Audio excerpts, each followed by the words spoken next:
Breaking news, Jessica Chambers 19 of Courtland, Mississippi has been found with extensive burns following a car fire. Jessica Chambers lived in Courtland, Mississippi, a small town with a population of around 500 people. She was the youngest child of Ben and Lisa Chambers. Graduated from South Panola High where she excelled on the cheerleading team. Jessica was considered likable and outgoing by her friends. Jessica's brother Ben died when she was only 17. She worked at a local goodies store. According to Jessica's mom, she aspired to be a nurse. December 6, 2014, Courtland, Mississippi. Paul Rudd is driving along Heron Road and spots a car on fire, calls 911. 2009 Courtland Fire Department arrive on scene. I didn't know if she had been burned or what, because her hair was like she was stuck in a light socket, and it was kind of fried and singed, and she had black all around her face, and I didn't know if it might have been makeup, but exactly what was going on. The condition of the road this night, what was the lighting condition where you first made contact with her? Oh, it's black.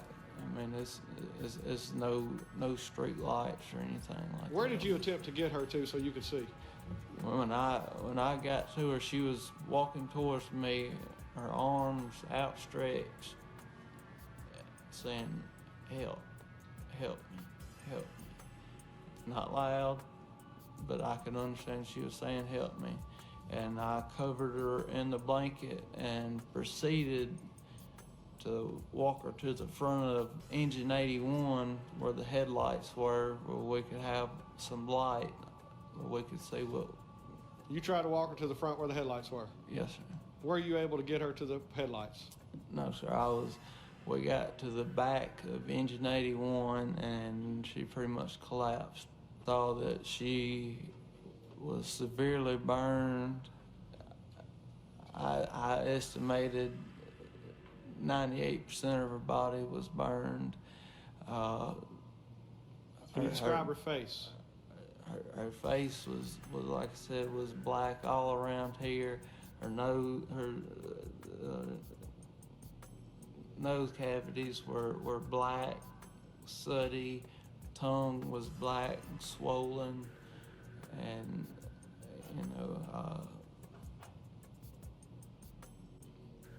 Safe to say she was in critical condition? Yes, sir.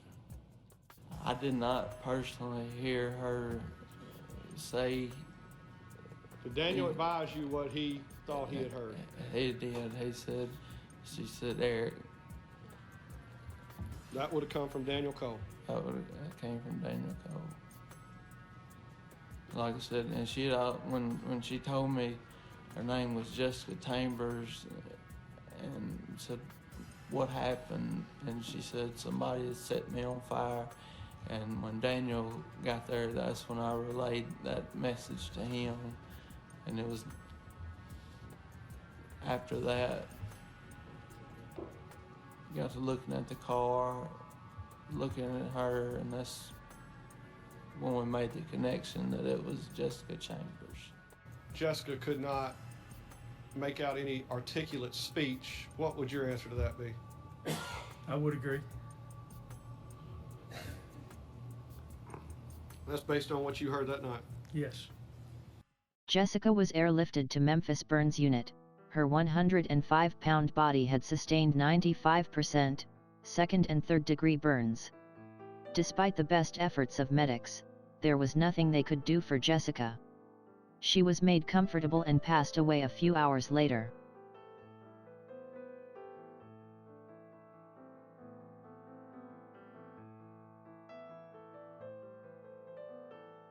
Jessica's case was now murder.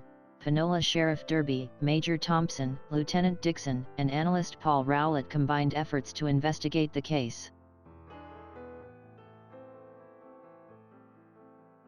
They began questioning numerous people and following leads. I took a lie detector test. I took a swab test. They questioned me about a text message that I sent Jessica 2 days before she died. And I guess that was why they may have thought something. I don't know. How'd you know Jessica? She's a good friend. Yeah. Investigators are able to gather CCTV footage of Jessica on the day of the murder. Courtland gas station M&M, which had several CCTV cameras in operation that day, helps law enforcement track Jessica's movements.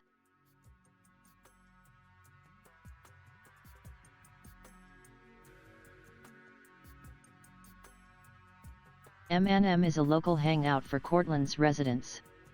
Jessica purchases $14 of gas then leaves. The time is 17:28.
The crime scene. Jessica is found on Heron Road, in a secluded area. When firefighters arrive, the vehicle headlights highlight Jessica as she emerges from the wooded area. They are shocked to see her so badly burned and wearing only panties. Jessica is clinging to life. She can barely walk or breathe because her skin has become taut. In severe burns victims, the body becomes hypovolemic as rapid fluid loss occurs.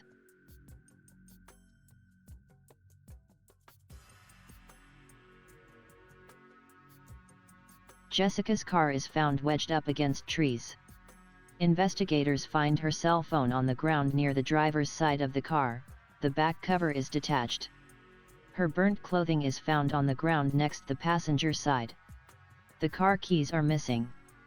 The passenger seat was found fully reclined and the driver's door ajar. Police interview Jessica's best friend Keisha Meyer. They hung out together on the day of the murder. You spoke with her on Saturday for the last time around noon? Yes. The day of her When death? she dropped me off, yes. Yes. She dropped me off. On the date of her death? Yes. And that was around noon? Did I get that right? When she dropped me off, yes. And you said that you didn't speak to her again after that? Yes. She had plans for me. It was a surprise. I didn't know much about it, and we were supposed to go to Memphis that night. Keisha also tells police that someone else was with them that day.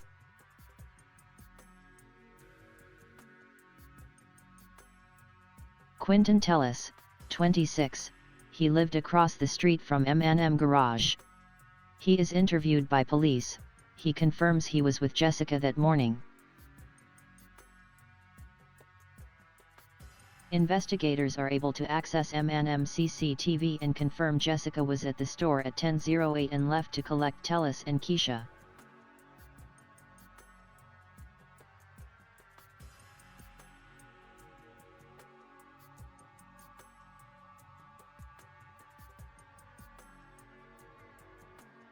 Six months after the murder and leads are beginning to decline.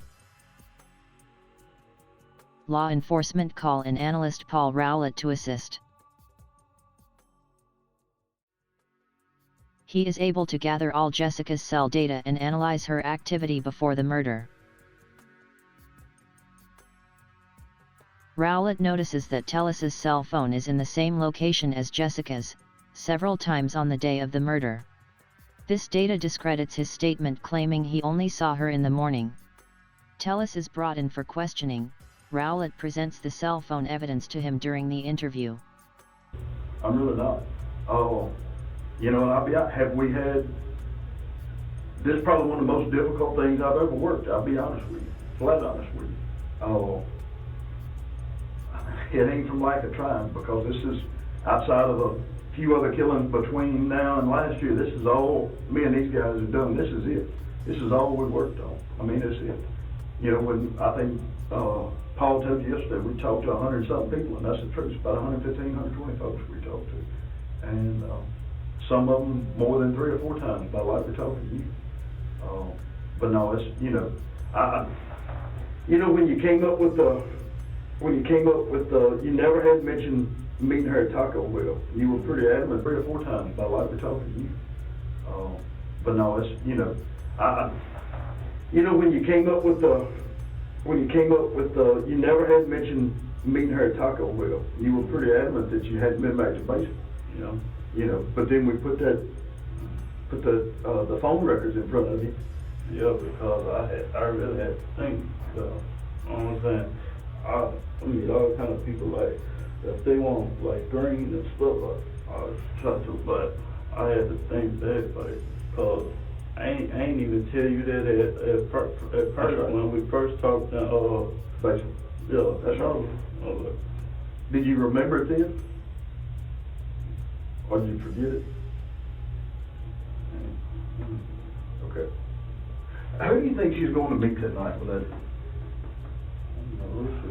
But she had on her mind. She told me she had to go meet somebody to take on that and do something for her mama. So I figured. At some point in that evening, at approximately 6:48 p.m., did you speak to her by phone? Yes, sir.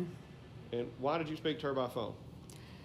I don't know if I called her. She called. I don't really know that part, but I asked her what she was doing, and she said getting something to eat, and that's, really. And I'm going to ask you, when you talked, Jessica was a 19-year-old kid, correct? Yes, sir. When you normally talked to her on the phone, what was the standard atmosphere around her phone calls? Loud music, noises, just the normal teenage.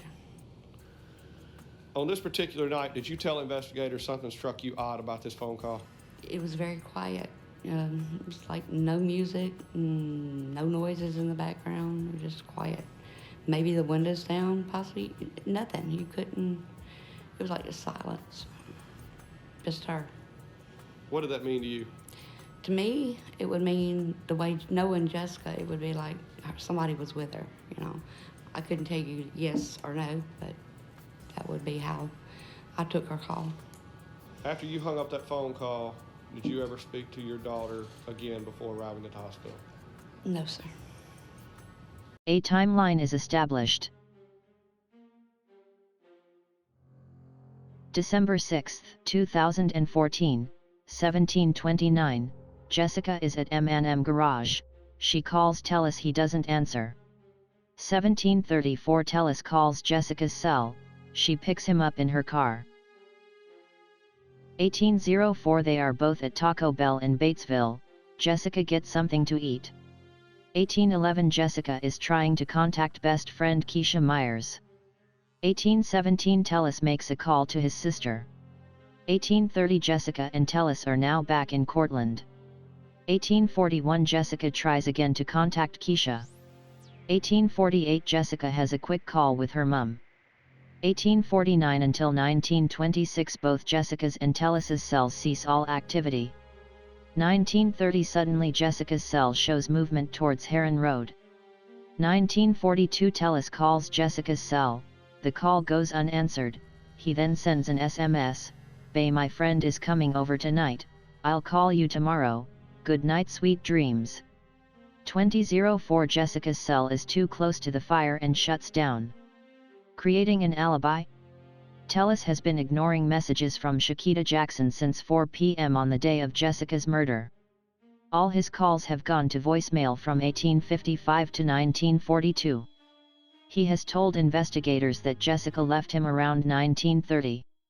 Jessica's cell tracks her moving towards Heron Road at this time. 1942 TELLIS claims he is walking to his sister's house nearby. He calls Shakita and asks her to visit. She lives in Louisiana. She agrees if he will transfer her some money. Sherry Flowers was driving along near Heron Road around this time and pulls over when she sees a male walking. She thinks it's her cousin. It isn't, but the stranger says he needs a lift to his aunt's house as there has been a fire. As Sherry knows the aunt, she gives him a lift. The stranger is dropped off adjacent to TELLIS's sister's home. Sherry would later testify that she was unable to identify the man. Jessica's car keys are found 2 days later, along the route where Sherry picked up the stranger. TELLIS is now in his sister's white truck. At 1950, CCTV captures a grainy image of a vehicle pull into TELLIS's driveway, stop for a minute then drive away. This gives TELLIS enough time to collect a gasoline can he stores in the shed at the front of his property, travel to Heron Road and ignite Jessica in her vehicle. Batesville is 5 miles from Courtland. TELLIS arrives at the Piggly Wiggly store around 2010. He attempts to transfer money to Shakita. They are unable to, so he heads to Fred's store and is seen on store CCTV at 2026. Purchasing agreed. Payment card loaded with $35 for Shakita. He heads back to Courtland, drops the truck off at his sister's, changes his clothes, then goes to M&M Garage to purchase drinks at 2100. He tells investigators this is when he hears Jessica has been killed. She wasn't deceased at this time. TELLIS then deletes all of Jessica's cell data from his phone. Investigators know that Jessica and TELLIS were together, south of his property from 1830 onwards. They also access messages where Jessica is refuting TELLIS's sexual advances. TELLIS told FBI that they had sex once, in her car in this area weeks previously. He even told them her passenger seat was reclined for the activity. This leads investigators to believe that Jessica was a victim of a sexually motivated attack on the night of her murder, and TELLIS rendered her unconscious, then drove her in her car to Heron Road and torched it as to destroy all evidence relating him to the crime. However, Jessica somehow managed to escape the burning car. There are no witnesses. TELLIS repeatedly lied to police as to his whereabouts. Every time he provided an alibi, the police were able to discredit it. No one can vouch for his movements between 1845 and 1942. He even had 2 burn injuries he claimed were from jumping over a fire pit.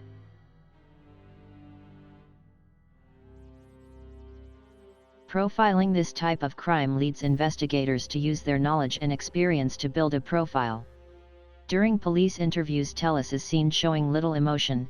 When he claimed to hear about Jessica's incident, he failed to contact anyone to show concern or offer condolences. Now, were y'all in a physical relationship too? Meaning? Meaning you and her have sex? Yeah, we had sex. Okay. Would you have it pretty often or? One time. One time? One time. Really? Okay. And how soon was that after y'all met? It wasn't long. I don't even think it was about, I don't even think it was 2 weeks later. 2 weeks later. And where did that occur? Where did I say? We had sex beside my mama's house. Beside the house? Like in the yard or? Or in the yard, in that big gravel lot out there? Yeah. The big gravel lot? In grass. The grass area? Okay. Were y'all in a car or outside? Or? It was in her car. Her car. She had a little bitty car. Yeah, I know. You're laughing about that. It was. I mean, it really seemed small then, right? Yeah. She come over to you, to your side of the car? Yeah. Or huh? She climbed over there? It was small. Yeah, the car was small. We was on the passenger seat. She came over there to you? Okay. Just curious on that, yeah. That's the only time? I mean, she was a good-looking girl. Yeah, she was. You know, yeah, she really was. So, you had to be attracted to her. And You know, you hadn't been out of prison that long. How come, how come only one time? I was trying to get her to give, but she told me her period was on, so, you know, she told me her period was on, so I told her to. Now? I wasn't with her that night.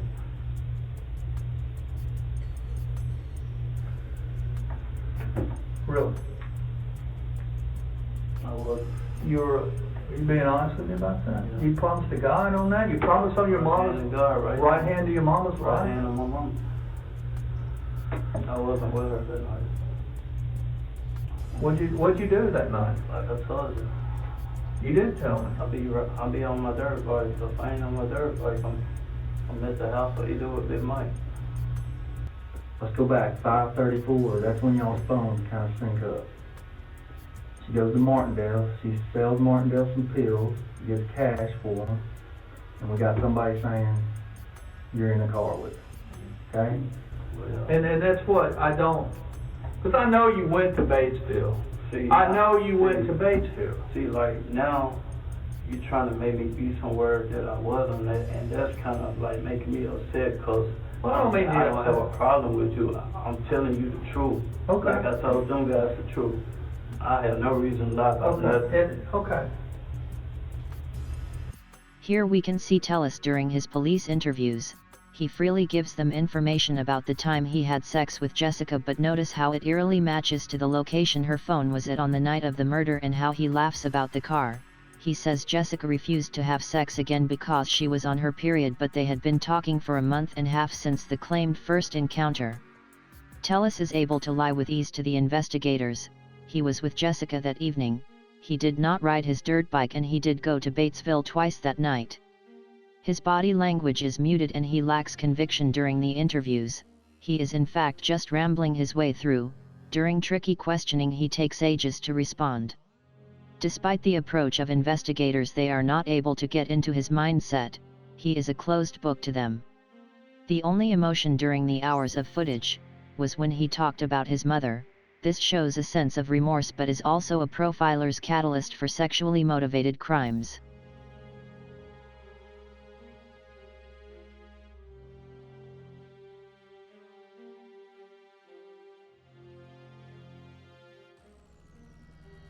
In 2015, TELLIS has left Courtland and moved to Louisiana, where he marries Shakita. July 2015, Louisiana student Ming Chen Shio is found fatally stabbed in her apartment, her body laid undiscovered for 10 days. Ming Chen's bank card was stolen and she was tortured until she gave her PIN number. TELLIS was seen on CCTV with Ming Chen prior to her death. His car was seen outside her apartment and his cell phone located there. In an odd twist, Shakita's cousin Eric Hill tells police that a guy called Lemons committed the crime but refuses to ID him in a lineup. Police become suspicious. Hill then confesses that TELLIS had bragged about killing Ming Chen to him. TELLIS is currently serving 10 years for using Ming Chen's bank card fraudulently. September 2017, Quinton TELLIS was summoned to court for the murder of Jessica Chambers. However, with only circumstantial evidence and the testimonies of 7 emergency responders claiming Jessica told them Eric had set her on fire, the hearing ended in a mistrial when the jurors were unable to agree on a verdict. The autopsy report revealed the extent of Jessica's injuries. Her full body was subjected to full 2nd and 3rd degree burns. The medical examiner determined she had no signs of trauma aside from burn injuries. April 2018, District Attorney for Prosecution, John Champion was summoned to court to face charges that he attempted to coerce inmate Jalen Cottle to testify that TELLIS told Jessica his name was Eric. TELLIS's defense attorney Darla Palmer brought the charges to court. The charges were unfounded and Champion found not guilty. September 2018, TELLIS's retrial began. Once again the emergency responders all testify that Jessica told them Eric did it. The prosecution had evidence from burns experts such as Dr. Herrickson, who testified that Jessica's speech and thought process were severely impaired by the burn trauma, but it was not enough to convince the jury, and again, the trial is declared a mistrial down to the jury being unable to reach a unanimous vote. No one knows if Jessica knew TELLIS's actual name. Keisha testifies that she never heard Jessica refer to him by name. To cast doubt, with the amount of females TELLIS was engaging with, it would be logical for him to use a fake name. He was older than Jessica and recently released from jail, so she may not have known him previously from Courtland. Quinton TELLIS is, however, innocent until proven guilty. Jessica's family continue to fight for justice as the 4th anniversary of Jessica's passing approaches. Life carries on in Courtland. But no one shall forget the night Jessica Chambers was murdered.